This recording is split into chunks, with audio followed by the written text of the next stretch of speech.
Hello everyone and welcome back to the channel. आप सबका channel पर बहुत बहुत स्वागत है। मित्रों, हम लोग सीए इंटरमीडिएट में ऑडिट नाम के सब्जेक्ट की पढ़ाई कर रहे हैं। ठीक है जी। ऑडिटिंग एंड एथिक्स की ये वीडियोस आपको जनवरी 2025 एग्जाम्स के लिए एप्लीकेबल होने वाले हैं। चैप्टर का नाम है chapter number 3, risk assessment and internal control. इसके अभी हमारा एकदम लास्ट वाला टॉपिक शुरू है, that is topic number 16। Topic number 16 का नाम है हमारा the auditor's responses to assessed risk. इसमें बहुत सारे छोटे छोटे टॉपिक्स है। अभी तक हमारा टॉपिक नंबर 16 में serial number 1, serial number 2, serial number 3 complete हो चुका है। सीरियल नंबर 5, 6 और सीरियल नंबर 4, 5, 6 ये भी हमारा कंप्लीट हो चुका है। All the videos are available on the channel, so make good use of it for your examinations. अभी आज का जो हमारा मुद्दा है इस वीडियो का वो है मित्रों topic number 7, timing of test of controls. अब मैं इसके एक छोटा सा इंफॉर्मेशन आपको और दे देना चाहता हूँ। क्या है कि मित्रों ये चैप्टर नंबर 3 जो है बहुत बड़ा चैप्टर है, इंस्टीट्यूट में बहुत बड़ा चैप्टर है, बहुत सारे स्टैंडर्ड्स ऑन ऑडिटिंग इसमें इंक्लूड किए गए हैं। इस वजह से मुझे इस टॉपिक को कवर करने में बहुत ज़्यादा समय लग रहा है। हमने एक भी टॉपिक आपके इंस्टीट्यूट में स्टडी मटेरियल में जितना टॉपिक दिया है वो सारे कवर किए, एक भी टॉपिक हम लोगों ने स्किप नहीं किया है। तो this is a complete study material and complete regular batch video lectures for you guys. Explanation में कहीं पे कोई कंची नहीं मारी गई है और कुछ भी टॉपिक यहाँ पर स्किप नहीं किया गया है। इसी वजह से हमें टॉपिक चैप्टर नंबर 3 को कंप्लीट करने में बहुत ज़्यादा समय लग रहा है। अब मैं आपको एक बात बता दूं, मैंने ये बात तो आपको बता दी कि इस वीडियो में हम लोग topic number 7 timing of test of controls को पढ़ने वाले हैं, लेकिन इसी के साथ साथ मैं आपको बता दूं कि टॉपिक नंबर 7 के बाद हमारे केवल 3 टॉपिक बचते हैं। इसके बाद हमारा चैप्टर नंबर 3 कंप्लीटली समाप्त हो जाएगा और हम लोग चैप्टर नंबर 4 की शुरुआत करने वाले हैं। टॉपिक नंबर 7 के बाद हम आप जैसा इंडेक्स यहां पर देख पा रहे हो 8, 9 और 10, बस ये 3 टॉपिक्स हमारे बचते हैं इस वीडियो के बाद और इन्हीं को हम लोग फटाफट कवर करेंगे और आपका चैप्टर नंबर 3 का चैप्टर क्लोज करके चैप्टर नंबर 4 के वीडियो लेक्चर्स फ्रेशली रिकॉर्डेड आपके लिए अवेलेबल होने वाले हैं। सो स्टे ट्यून्ड एंड एक और बात, चैनल को सब्सक्राइब जरूर करिए, वीडियोस को लाइक करिए यार और शेयर जरूर करिए। अब मैं आपको लेके चलता हूं हमारे टॉपिक नंबर 7 के ऊपर। टॉपिक नंबर 7 का हेडिंग क्या है मेरे प्यारे फ्यूचर चार्टर्ड अकाउंटेंट्स?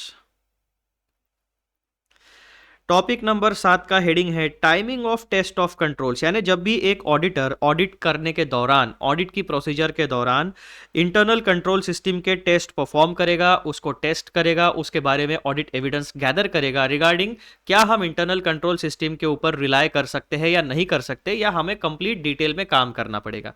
ये बेसिक डिसीजन हम एज एन ऑडिटर हमें लेना होता है। तो ये जो टेस्ट ऑफ कंट्रोल्स है इसका टाइमिंग यानी कितने समय के लिए हम इन टेस्ट ऑफ यानी इंटरनल कंट्रोल सिस्टम के ऊपर रिलायंस अपना रख सकते हैं, इसके बारे में जानकारी आपको पैराग्राफ नंबर 11 देता है। पैराग्राफ नंबर 11 के साथ साथ ही आपको पैराग्राफ नंबर A32 भी पढ़ना है, जो एक सपोर्टिंग यानी सप्लीमेंट्री पैराग्राफ है, जो आपको 2 एडिशनल एग्जाम्पल्स देता है ताकि आपको timing of test of controls का टॉपिक एकदम अच्छे से प्यार से समझ में आ जाए। अब हम लोग पढ़ते हैं पैराग्राफ नंबर 11 की टेक्स्ट। ऐसे 330 का पैराग्राफ नंबर 11 क्या कहता है दोस्तों? The auditor shall test controls for the particular time. The auditor shall test controls for the particular time और throughout the period for which the auditor intends to rely on those controls in order to provide an appropriate basis for the auditor's intended reliance। अब मुझे एक बात मैं सबसे पहले आपको एक इंपॉर्टेंट लाइन बता देना चाहता हूं। In order to provide an appropriate basis for auditor's intended reliance. देखो मित्रों, ये जो टेस्ट ऑफ कंट्रोल्स है ये हम परफॉर्म क्यों करते हैं? ताकि हमें ये डिसाइड करना होता है कि भाई साहब जो भी फाइनेंशियल डेटा एक ऑर्गेनाइजेशन में तैयार होता है, क्या वो financial data internal control system के द्वारा सही तरीके से प्रोसेस करके फिर फाइनेंशियल स्टेटमेंट्स में रिफ्लेक्ट हो रहा है या नहीं हो रहा है, इसकी जानकारी हमें चाहिए होती है। यानी कि फॉर एग्जाम्पल अगर कोई परचेस का ट्रांजैक्शन है तो परचेस का ट्रांजैक्शन प्रॉपरली उसका क्लासिफिकेशन परचेसेस में ही होना चाहिए। फिर आप दूसरी लेयर देखोगे कि परचेस का ट्रांजैक्शन है तो परचेस कौन से आइटम का हुआ है, क्या वो इन्वेंट्री यानी रॉ मटेरियल का परचेस हो रहा है, या फिनिश गुड्स का परचेस हो रहा है, या फिर वो एसेट यानी फिक्स्ड एसेट का परचेस हो रहा है। तो उस हिसाब से फिर आपको परचेस का जो ट्रांजैक्शन है उसका अकाउंटिंग ट्रीटमेंट देना पड़ेगा। फिर अकाउंटिंग ट्रीटमेंट देने के बाद आप क्या करोगे कि ट्रायल बैलेंस में वो सही तरीके से रिफ्लेक्ट हुआ है या नहीं, पूरे 12 महीनों का अगर वो फिक्स्ड एसेट का परचेस हुआ है तो प्रॉपरली 12 महीनों का डेप्रिसिएशन उन्होंने चार्ज किया है या नहीं किया है, वो properly P&L and balance sheet में रिफ्लेक्ट हुआ है या नहीं हुआ है, और डेप्रिसिएशन चार्ज करने की अकाउंटिंग पॉलिसी क्या है किसी एंटिटी की, ये सारी बातें आ जाती है। तो ये जो अकाउंटिंग ट्रीटमेंट वाला पोर्शन है ना, ये कंप्लीटली डिपेंड करता है इंटरनल कंट्रोल सिस्टम के ऊपर। इसीलिए ऑडिटर को जब एक फाइनेंशियल स्टेटमेंट दिया जाता है ऑडिट करने के लिए, तो जो डेटा फाइनेंशियल स्टेटमेंट में जनरेट हुआ होता है इन the form of income, expenses, asset, liabilities यानी P&L एंड बैलेंस शीट, ये आखिरी पड़ाव होता है उस डेटा का। उसके बाद इन फाइनेंशियल इंफॉर्मेशन का कोई प्रोसेसिंग इंटरनल कंट्रोल सिस्टम नहीं करने वाली है। तो ऑडिटर क्या करता है, रिवर्स में चलता है। फाइनेंशियल स्टेटमेंट में जो डेटा आया है वो डेटा एक्यूरेट, वो डेटा सही है या नहीं, कट ऑफ डेट्स फॉलो हुई है या नहीं हुई है, उसके बाद में वो प्रॉपरली प्रोसेस हुआ है या नहीं हुआ है, ये चेक करने के लिए एक ऑडिटर को इंटरनल कंट्रोल सिस्टम के बारे में नॉलेज गैदर करना बहुत ज़रूरी होता है। तो ये जो है ना timing of test of controls, यानी आपको इंटरनल कंट्रोल सिस्टम आपके ऑडिट पीरियड, जो जिस फाइनेंशियल ईयर का आप ऑडिट कर रहे हो उस पीरियड में कितने समय के लिए आप, यानी कौन से पीरियड के लिए आप इंटरनल कंट्रोल सिस्टम पे रिलाय कर सकते हो, कौन से पीरियड में इंटरनल कंट्रोल सिस्टम थोड़ी डामाडोल थी और वहाँ पे अच्छे से प्रोसेसिंग नहीं हुआ, तो वो एरिया में आपको प्रॉपरली डिटेल में काम करना पड़ेगा। ये सारा सेग्रीगेशन करना होता है कि कहाँ पे सैंपल बेसिस पे चेकिंग पे काम हो जाएगा, कहाँ पे डिटेल में काम करना है। सो इसीलिए टेस्ट ऑफ कंट्रोल्स का टाइमिंग, यानी हम कौन से पीरियड के लिए इंटरनल कंट्रोल सिस्टम पे रिलाय कर सकते हैं, कौन से पीरियड के लिए हम रिलाय नहीं कर सकते, ये बेसिक डिस्टिंक्शन यहाँ पर पैराग्राफ नंबर 11 और पैराग्राफ नंबर A32 में आपको समझाया गया है। और इस पैराग्राफ नंबर 11 की इंपॉर्टेंट लाइन मैंने आपको सबसे पहले बता दी। ऑडिटर का पर्पस क्या होता है कि भाई साहब इंटरनल कंट्रोल सिस्टम ट्रस्टवर्दी है या नहीं है, उसमें जो डेटा प्रोसेस होकर फाइनेंशियल स्टेटमेंट में रिफ्लेक्ट होता है क्या वो सही है या नहीं है, इसके ऊपर ऑडिटर को रिलाय करना होता है। तो इसी वजह से हम टेस्ट ऑफ कंट्रोल्स परफॉर्म करते हैं। अब वापस इसे रीड करो, अभी आपको अच्छे से समझ में आ जाएगी ये बात। The auditor shall test controls for a particular time. अब यहाँ पे दो सिनारियो बताए गए हैं। पहला, the auditor shall test controls for a particular time, यानी स्पेसिफिक पीरियड के लिए आप टेस्ट ऑफ कंट्रोल्स परफॉर्म कर सकते हो, या फिर थ्रू आउट द पीरियड। अब यहाँ पे दो पीरियड की बात हो रही है, इसको मैं आपको डायग्रामेटिकली समझाने वाला हूँ, लेकिन अभी के लिए आप लोग इसको अपने दिमाग में, अपनी आंखों में, अपने माइंड में, मेमोरी में एकदम स्पेसिफिकली फिक्स कर लो, क्योंकि फिर डायग्राम पे हम शिफ्ट हो जाएंगे, वहाँ पे आपको अच्छे से समझ में आ जाएगा। The auditor shall test controls for the particular time और throughout the period for which the auditor intends to rely on those controls। यानी एक सवाल है, ऑडिटर साहब क्या स्पेसिफिक पीरियड के लिए इंटरनल कंट्रोल के ऊपर रिलाय करेंगे, या पूरे के पूरे 12 महीने या कंप्लीट फाइनेंशियल ईयर के लिए उन इंटरनल कंट्रोल सिस्टम पर रिलाय करने वाले हैं। ये डिसीजन मेकिंग करने के लिए हमें टेस्ट ऑफ कंट्रोल्स के टाइमिंग वाले पोर्शन के ऊपर फोकस करना होता है। अब मैं आपको पैराग्राफ नंबर A32 भी रीड करा देता हूँ और समझा देता हूं। Audit evidence pertaining only to a point in time. अब यहाँ पे जो है ना, यहाँ पे जो हमें कॉन्सेप्ट बताया गया है, उस कॉन्सेप्ट के दो एग्जाम्पल्स यहाँ पे पैराग्राफ नंबर A32 में दिए गए, ताकि आपको पर्टिकुलर टाइम वाला कॉन्सेप्ट और थ्रू आउट द पीरियड वाला कॉन्सेप्ट अच्छे से समझ में आ जाए। तो सबसे पहला एग्जाम्पल जो है वो पर्टिकुलर टाइम वाला है। Audit evidence pertaining only to a point in time may be sufficient for the auditor's purpose, यानी particular time. Audit evidence pertaining to a particular point in time may be sufficient for the auditor's purpose। Auditor का purpose क्या है, क्या हम internal control system पर rely कर सकते हैं या नहीं कर सकते, इस डिसीजन को लेने के लिए कोई सिनेरियो ऐसे होते हैं जहां पर audit evidence pertaining only to a point in time may be sufficient for the auditor. For example, when testing controls over the entity's physical inventory counting at the period end. जब हमारा financial year खत्म होता है तब आखिरी date पे stock inventory का count होता है। अगर ऑडिटर साहब पॉसिबल ऑडिटर साहब के लिए हो सका कि वो इन्वेंट्री काउंट के दौरान वहां पर प्रेजेंट है, तो इन्वेंट्री काउंट में जितनी भी इंटरनल कंट्रोल सिस्टम यूज होने वाली है वो उसी समय उसको ऑब्जर्व करेंगे, इंस्पेक्ट करेंगे और सारा कुछ ऑडिट एविडेंस वो उसी समय पे हासिल कर लेंगे। क्योंकि क्या होता है, क्लोजिंग स्टॉक जो होता है, अब क्लोजिंग स्टॉक के बारे में अगर हमें ऑडिट एविडेंस गैदर करना है तो प्रॉपरली जिस दिन क्लोजिंग स्टॉक लिया जाएगा उसी दिन ऑडिटर को वहां पर प्रेजेंट होना पड़ेगा। ठीक है, तो वो एग्जाम्पल आपका स्पेसिफिकली होता है particular point in time. Inventory count जो at the end of the year लिया जाता है ताकि हम क्लोजिंग स्टॉक को काउंट कर सके और 31 मार्च का जो क्लोजिंग स्टॉक होता है उसको बैलेंस शीट में और P&L अकाउंट में प्रॉपरली रिफ्लेक्ट कर सके। तो इस वजह से जब ऑडिटर साहब अगर उस स्पेसिफिक टाइम पे अगर अवेलेबल है तो क्लोजिंग स्टॉक से रिलेटेड इंटरनल कंट्रोल्स और उससे रिलेटेड ऑडिट एविडेंस ऑडिटर साहब को उसी पर्टिकुलर टाइम पे मिल जाएगा। ठीक है, ये हो गया आपका एक स्पेसिफिक एग्जांपल। अब हम बात करते हैं थ्रू आउट द पीरियड के बारे में।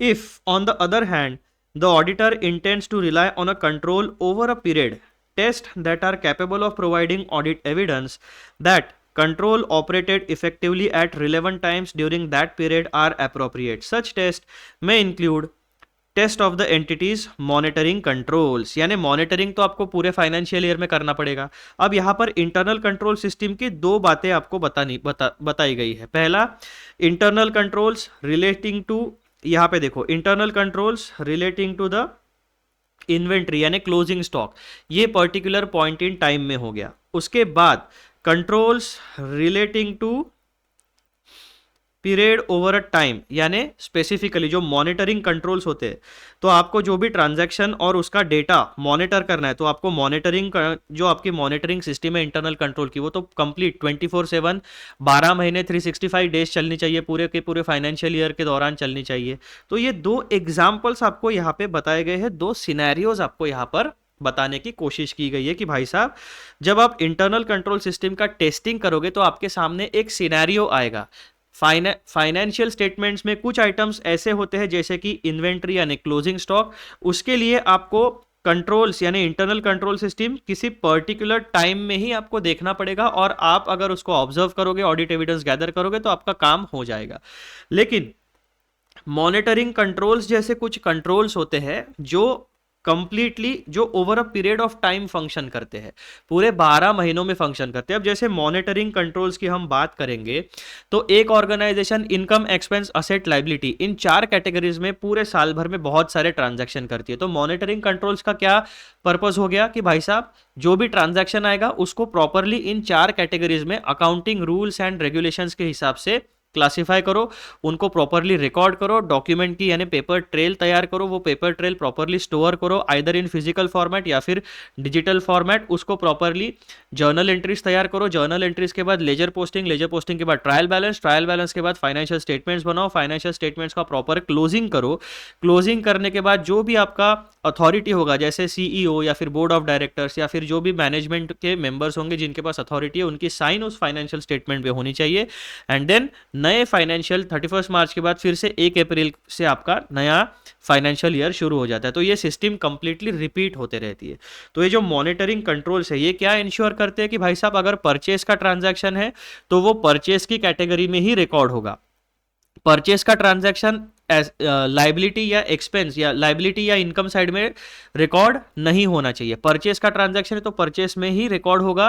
फिर आप देखोगे सेकंड लेयर, जैसा मैंने आपको पहले एग्जांपल दिया था कि भाई साहब परचेस किस चीज का है, इन्वेंट्री का है, स्टॉक का है या फिक्स्ड एसेट का है। फिक्स्ड एसेट का है तो फिक्स्ड एसेट की अकाउंटिंग ट्रीटमेंट मिलनी चाहिए, अगर इन्वेंट्री का परचेस है तो इन्वेंट्री की अकाउंटिंग ट्रीटमेंट मिलनी चाहिए। ये बेसिक चीजें आपकी मॉनिटरिंग कंट्रोल्स में समझ में आ जाती है।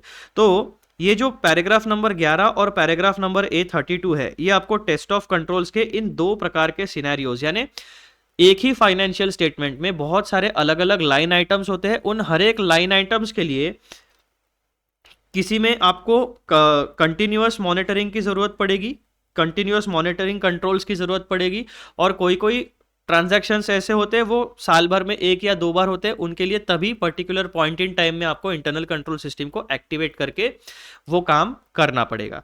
तो ये दो बेसिक सिनेरियोज आपको यहाँ पर समझाने की कोशिश की गई है। अब मैं इसको आपको और अच्छे तरीके से डायग्रामेटिक पद्धति से, डायग्रामेटिक तरीके से मैं आपको इसको समझाने की कोशिश करता हूँ। अब आपके दिमाग में जो है मित्रों, ये जो टेक्स्ट है पैराग्राफ नंबर 11 और पैराग्राफ नंबर A32, इन दोनों की टेक्स्ट आप अपने दिमाग में फिक्स कर लो, ठीक है। अच्छे से एक बार इसको पढ़ लो और फिर हम लोग चलते हैं हमारे डायग्राम के ऊपर, जो मैंने आपके लिए डायग्रामेटिक रिप्रेजेंटेशन प्रिपेयर करके रखा है। अब देखो टॉपिक नंबर हमारा 16 है, टॉपिक का नाम है auditor's response to assessed risk. ये ऐसे 330 का हेडिंग है, ठीक है। अब ये टॉपिक नंबर 16 में हमारा सब टॉपिक नंबर 7 है, जो हमें बताता है timing of test of controls. तो हमारे पास ना हमारा एक ऑडिटर दोस्त है, ये ऑडिटर दोस्त, इसका नाम है गोलू द गोट ऑडिटर। ये सबसे तगड़ा ऑडिटर है, इसके सारे कॉन्सेप्ट्स क्लियर है। इसके सारे कॉन्सेप्ट्स क्लियर क्यों है? क्योंकि ये हमेशा इस प्रकार से डायग्राम बना के समय की डंडी का सहारा लेते सारे कॉन्सेप्ट्स अच्छे से समझने की कोशिश करता है। तो हमारा जो गोलू द गोट ऑडिटर है, ये गोलू द गोट ऑडिटर को एक बात पता है कि भाई साहब, अगर अकाउंटिंग के फील्ड में काम करना है, ऑडिटिंग के फील्ड में काम करना है, चार्टर्ड अकाउंटेंसी के फील्ड में काम करना है, तो ये जो समय की डंडी है, ये समय की डंडी हमेशा दिमाग में आपके तैयार रहनी चाहिए। समय की डंडी क्या रिप्रेजेंट करती है? ये 12 महीनों का पीरियड रिप्रेजेंट करती है। इन 12 महीनों के पीरियड को हम कहते हैं हमारा फाइनेंशियल ईयर। 12 महीनों का पीरियड शुरू होता है 1 अप्रैल से और खत्म होता है 31 मार्च में, ठीक है। ये 12 महीनों का पीरियड खत्म होता है। इन 12 महीनों में, अब देखो, इन 12 महीनों के कुछ इंपॉर्टेंट पॉइंट्स है रिलेटिंग टू ऑडिट, वो मैं आपको बताता हूं। Audit is to be conducted for this particular financial year. अब हमारा जो गोलू द गोट ऑडिटर है, उसको पता है कि भाई साहब, ये जो फाइनेंशियल ईयर 1 अप्रैल से लेकर शुरू होकर 31 मार्च में खत्म होने वाला है, इन 12 महीनों में जो भी फाइनेंशियल ट्रांजैक्शंस होंगे, उन्हीं फाइनेंशियल ट्रांजैक्शंस को फाइनेंशियल स्टेटमेंट में रिप्रेजेंट किया जाएगा और उसी का ऑडिट मुझे करना है। इतनी बात हमारे गोलू द गोट ऑडिटर को हमेशा के लिए पता है। फिर point number 1, all the financial information is generated by the conduct of transactions. यानी हमारे गोलू द गोट ऑडिटर को भाई ये बात एक बढ़िया पता है कि 12 महीनों में 4 प्रकार के मेजर ट्रांजैक्शंस होंगे। उन 12 महीनों में जितने भी फाइनेंशियल ट्रांजैक्शंस होंगे, उनको 4 मेजर कैटेगरी में आप डिवाइड कर सकते हो। पहली, income expense asset liability. Income expense P&L का पार्ट होता है और असेट एंड लायबिलिटी आपका होता है बैलेंस शीट का पार्ट। तो ये गोलू द गोट ऑडिटर को एकदम अच्छे से पता है। पहला पॉइंट पता चल गया। फिर all the generated financial information is processed via internal control system। तो गोलू द गोट ऑडिटर को एक पता है कि भाई साहब, अकाउंटिंग ट्रीटमेंट समझने के लिए मुझे अकाउंटिंग का नॉलेज होना चाहिए और उसके बाद साथ साथ जो मेरी फाइनेंशियल इंफॉर्मेशन है उसका प्रोसेसिंग जो है वो इंटरनल कंट्रोल सिस्टम के द्वारा होता है। और इसीलिए मुझे किसी भी पर्टिकुलर ऑर्गेनाइजेशन का जिसका मैं ऑडिट करने वाला हूं, उसके इंटरनल कंट्रोल सिस्टम का नॉलेज भी होना चाहिए। अब इतना इक्वेशन जो है हमारे गोलू द गोट ऑडिटर भाई साहब के दिमाग में एकदम फिक्स हो गया है। फिर उसको ये बात पता है कि फाइनेंशियल इंफॉर्मेशन जनरेट होगी, फाइनेंशियल इंफॉर्मेशन का प्रोसेसिंग होगा, उसके बाद वो फाइनेंशियल इंफॉर्मेशन अल्टीमेटली रिफ्लेक्ट होगी फाइनेंशियल स्टेटमेंट्स में in the form of P&L and balance sheet plus schedules to accounts, notes to accounts and proper disclosure statement plus cash flow and fund flow statement, अगर वो applicable है किसी entity को। तो इतनी बातें हमें पता है। फिर गोलू द गोट ऑडिटर को एक बात और पता है कि भाई साहब, ये जो फाइनेंशियल ईयर है, यहां पर 31 मार्च में इन्वेंट्री काउंट किया जाता है। क्यों किया जाता है? क्योंकि हमें क्लोजिंग स्टॉक की पोजीशन चाहिए। अब यहां पर देखो, जो हमारा टॉपिक नंबर 7 है, वहां पे पर्टिकुलर टाइम की जब हम बात करते हैं टेस्ट ऑफ कंट्रोल्स के लिए, तो ये particular time of test of controls inventory counting, ये हमारी एक लिंक बनती है कि भाई साहब, हमें एक बात पता है कि मुझे अगर इन्वेंट्री काउंटिंग के बारे में जानकारी हासिल करनी है, यानी गोलू द गोट ऑडिटर को अगर क्लोजिंग स्टॉक के बारे में जानकारी हासिल करनी है, तो सबसे पहला तो उसे बैलेंस शीट देखनी पड़ेगी और P&L देखना पड़ेगा। और P&L और बैलेंस शीट के साथ साथ अगर पॉसिबल हुआ, P&L बैलेंस शीट तो खैर 31 मार्च के थोड़े से बाद में फाइनलाइज होके बनेगी, लेकिन अगर पॉसिबल हुआ तो हमारा Golu the goat auditor as an ideal auditor एक कोशिश करेगा अपनी टीम को यहाँ पर 31 अपनी गोलू द गोट ऑडिटर क्या करेगा, ये जो एंटिटी है इस एंटिटी के मैनेजमेंट के साथ कोऑर्डिनेट कर लेगा, कोऑर्डिनेट करके अपनी टीम को 31 मार्च में एंटिटी इन्वेंट्री काउंटिंग के लिए भेज देगा कि भाई साहब उनके एम्प्लॉय इन्वेंट्री काउंटिंग करने वाले, आप लोग जाके ऑडिट एविडेंस गैदर करो, देखो उनकी सिस्टम, इंटरनल कंट्रोल सिस्टम कैसे फंक्शन करती है, उसके बाद में जो डेटा जनरेट होता है वो सही है या नहीं है, प्रॉपर अथॉरिटी है या नहीं है, और कंप्लीट ऑडिट एविडेंस गैदर करके वापस मुझे रिपोर्टिंग करो। तो ये गोलू द गोट ऑडिटर ने बता दिया। तो ऐसे 330 का जो पैराग्राफ नंबर 11 है वो गोलू द गोट ऑडिटर ने फॉलो कर लिया for a particular point in time. अब इन्वेंट्री काउंट जो है वो हर महीने में भी होता है, लेकिन हमारा हर महीने का इन्वेंट्री काउंट इंपॉर्टेंट नहीं है जितना हमारा ओपनिंग एंड क्लोजिंग स्टॉक का बैलेंस इंपॉर्टेंट होता है। ठीक है, तो ये वाला काम उसने अच्छे से परफॉर्म कर लिया। तो पहला एस्पेक्ट जो है हमारे नोट्स का, पहला एस्पेक्ट जो है हमारे टॉपिक का, वो तो हमने देख लिया कि भाई साहब test of controls in particular time अगर हम बात करें तो इन्वेंट्री काउंटिंग का एग्जांपल है। फिजिकली वहां पर प्रेजेंट होना पड़ेगा, साल भर में एक ही बार आप क्लोजिंग स्टॉक की इन्वेंट्री काउंट कर सकोगे, तो जो है 31 मार्च को, और उसी दौरान सारी इंटरनल कंट्रोल सिस्टम एक्टिवेट होने वाली है with respect to closing stock. बाकी इन्वेंट्री काउंटिंग तो साल भर में होगा, लेकिन वो अलग एस्पेक्ट है। क्लोजिंग स्टॉक का जो है वो साल में एक ही बार एक्टिवेट होने वाला है। तो ये एस्पेक्ट आपका गोलू द गोट ऑडिटर ने क्लियर करा दिया। दूसरा एग्जांपल हमारा क्या आता है कि भाई साहब इन 12 महीनों में, हमारा दूसरा एग्जांपल हमें क्या कहता है कि भाई साहब कुछ कंट्रोल्स ऐसे होते हैं जो थ्रू आउट द पीरियड काम करते हैं और उन्हें कहा जाता है मॉनिटरिंग कंट्रोल्स। यानी कि जो हमारी एंटिटी है इन 12 महीनों में बहुत सारे फाइनेंशियल ट्रांजैक्शंस कंडक्ट करती है, उसमें उसका इनकम भी होता है, उसके एक्सपेंसेस भी इंक्लूड होते हैं, एसेट भी होता है और लायबिलिटी भी होती है। लायबिलिटी में इंटरेस्ट भी देना पड़ सकता है, डिविडेंड भी देना पड़ सकता है, टैक्सेशन भी हो सकता है, पेनल्टी भी हो सकती है। एसेट में आपको डिविडेंड, एसेट में आपका इनकम जनरेशन का सोर्स भी हो सकता है, डेप्रिसिएशन भी हो सकता है आपका एसेट्स का। उसके बाद में income side, expenses side. Income side में आपका ऑपरेटिंग इनकम होगा, आपका नॉन ऑपरेटिंग इनकम होगा, यानी जो प्रॉपर कोर बिजनेस इनकम है, प्लस आपका जो अदर इनकम होता है, इंटरेस्ट इनकम या डिविडेंड इनकम या कमीशन या जो भी होगा। और एक्सपेंसेस में आपके ऑपरेटिंग एक्सपेंसेस हैं, नॉन ऑपरेटिंग एक्सपेंसेस आते हैं, यानी डायरेक्ट एक्सपेंसेस और इनडायरेक्ट एक्सपेंसेस आते हैं। तो बहुत सारी कैटेगरीज होती है। तो क्या होता है कि भाई साहब इतनी कॉम्प्लेक्सिटी को सिंप्लीफाई करने के लिए और सारा का सारा जो फाइनेंशियल इंफॉर्मेशन जनरेट होने वाला है प्लस प्रोसेस होने वाला है, उसके लिए हमें एक रोबस्ट इंटरनल कंट्रोल सिस्टम पूरे 12 महीनों में एक्टिव चाहिए, ताकि जो हमारा पूरा का पूरा बिजनेस का काम है वो सही तरीके से हो सके। तो ऑडिटर साहब को दोनों चीजें ध्यान में रखनी है एज पर ऐसे 330 पैराग्राफ नंबर 11 की फाइनेंशियल स्टेटमेंट्स के कुछ आइटम्स ऐसे होंगे जिसके लिए इंटरनल कंट्रोल केवल साल में 1 या 2 बार एक्टिवेट होने वाले हैं, लेकिन कुछ ट्रांजैक्शंस ऐसे होते हैं बिजनेस में जो 12 महीनों में पूरे के पूरे थ्रू आउट द पीरियड होते हैं, और इस पूरे सिस्टम को हैंडल करने के लिए इंटरनल कंट्रोल सिस्टम इन 12 महीनों में एक्टिव रहती है।